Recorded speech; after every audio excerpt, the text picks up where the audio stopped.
महापुरुष समझाते हैं कि ऐसा सच है, ऐसा भी होता है।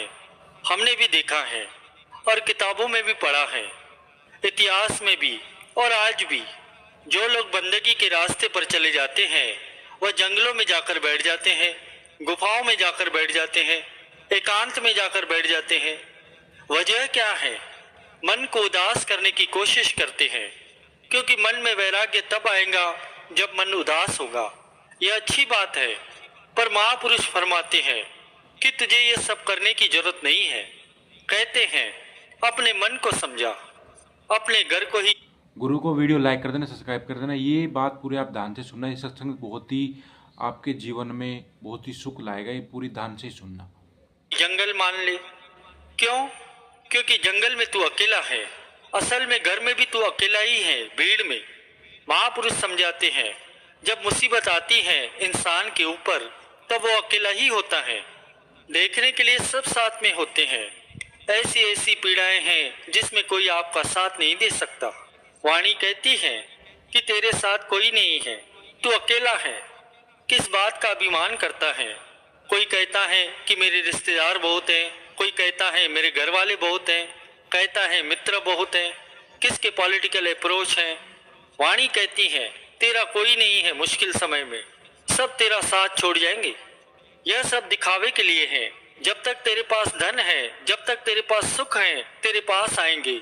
जिस दिन तेरे पर मुसीबत आई सब छोड़कर भाग जाएंगे। ये हम नहीं कहते, महापुरुष कहते हैं। वाणी कहती है, महापुरुष कहते हैं ज्ञान अपने मन को दे कि तेरा साथ कोई नहीं निभाने वाला। तो जंगल में भी अकेला है, यहाँ पर भी तो अकेला ही है। ग्रस्त में रहते उदास हो जा। वाणी कहती है जो गुरुमुख होते हैं, जिनकी सूरत नाम से जुड़ जाती है, वह भीड़ में बैठे हुए भी अकेले रहते हैं, क्योंकि उनकी सूरत गुरु के चरणों से जुड़ी होती है। ऐसे ही गुरु गोविंद सिंह जी महाराज जी के पास एक माता पिता आए, बड़े उदास थे। गुरु महाराज जी पूछने लगे कि क्या बात है? कहने लगे सच्चे पातशाह, हमारा एक ही बेटा है, उसका नाम अनंत सिंह है, वह साधु बनना चाहता है। फिर गुरु महाराज जी कहने लगे कि इसमें कौन सी बुरी बात है? साधु ही तो बनना चाहता है, चोर थोड़ी बनना चाहता। यह तो खुश होने वाली बात है, इस पर तो खुश होना चाहिए।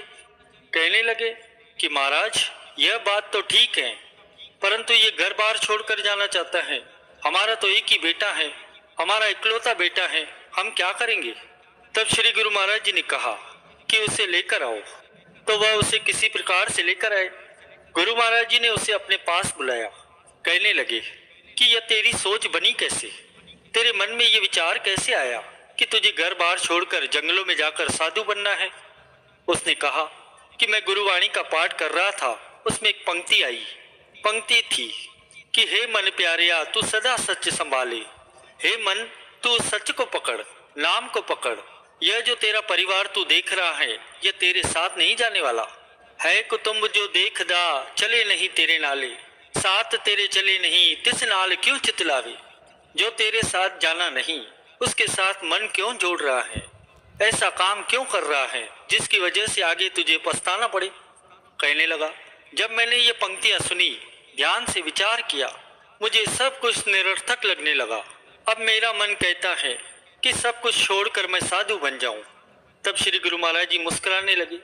कहने लगे कि आधा शब्द पढ़ता है, पूरा नहीं पढ़ता। इसके आगे की पंक्तियां पढ़।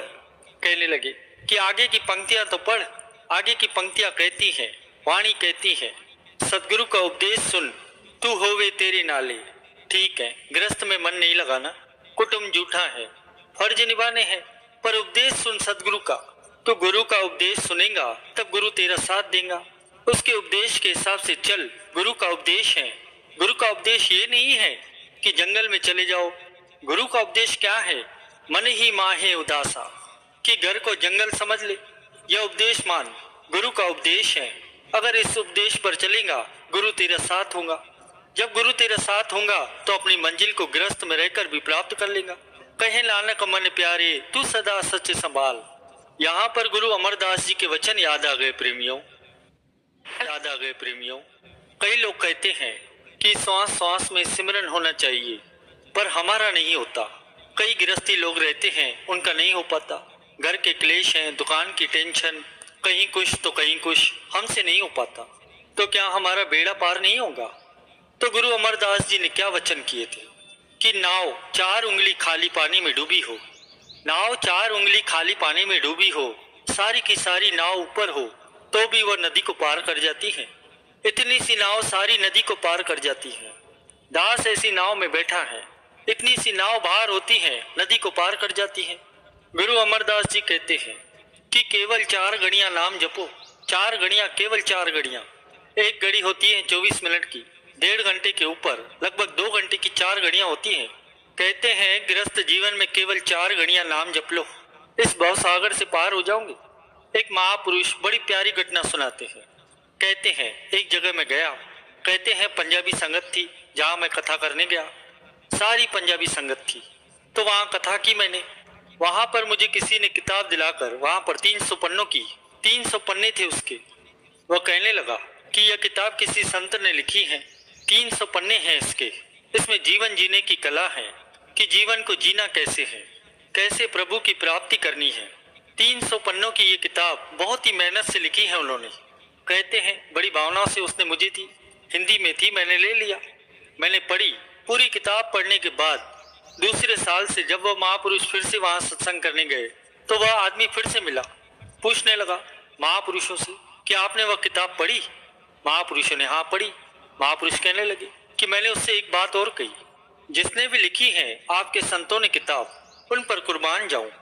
उन्होंने इतनी मेहनत की है लिखने में, 300 पन्ने लिखे हैं, इतना ज्ञान डाला। उसके बाद पर कहने लगे कि जो उन्होंने मेहनत की है 300 पन्नों में, हमारे श्री गुरु महाराज जी ने केवल एक शब्द में ही सारा ज्ञान दे दिया है जीवन का।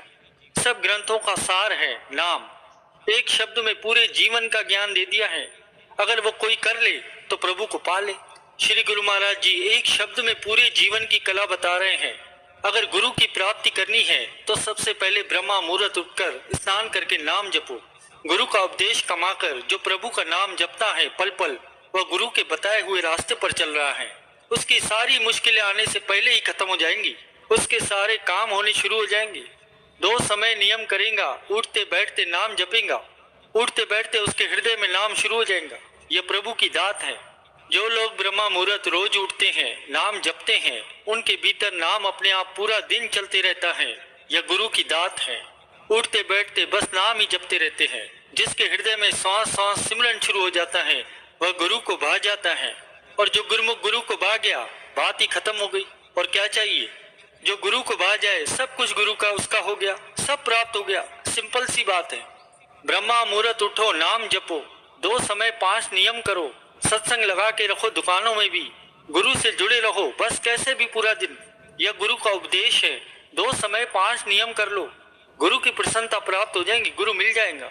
महापुरुषों के वचन है, बहुत ही कीमती वचन है। उनके वचन लिखे हुए हैं कि हारने का क्या काम जब श्री गुरु महाराज जी का ओट आसरा लिया हो। कितनी बड़ी बात है ये गुरुमुखों, कितना दृढ़ निश्चय। अगर श्री गुरु महाराज जी का आसरा दिया है तो हार कैसे हो सकती है? हो ही नहीं सकता। आसरा कैसे लेते हैं? बातों का। श्री गुरु महाराज जी मेरे अंग संग है? नहीं। जिसके साथ सिमरन है उसके साथ श्री गुरु महाराज जी हैं।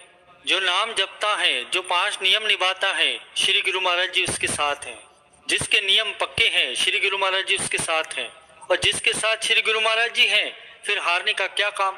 कोई भी मुश्किल का समय आ जाए, कोई भी कंपटीशन का समय आ जाए, श्री गुरु महाराज जी का आसरा लो, अरदास करो कि सच्चे पातशाह श्री परमहंस महाराज जी ये काम करने जा रहा हूँ, तरस करना। महापुरुष कहते हैं कि श्री गुरु महाराज जी को अपनी तरफ कर लो, बातों से नहीं, नाम जप के, 5 नियम निभा के। महापुरुष समझाते हैं बेटा दो श्री गुरु महाराज जी को, नाम जप के 5 नियम निभाओ, श्री गुरु महाराज जी के अगो अरदास करो कि हे सच्चे पातशाह यह बेटा है मेरी, यह काम करने जा रहा हूँ, तरस कर। वीडियो लाइक करना, सब्सक्राइब करना।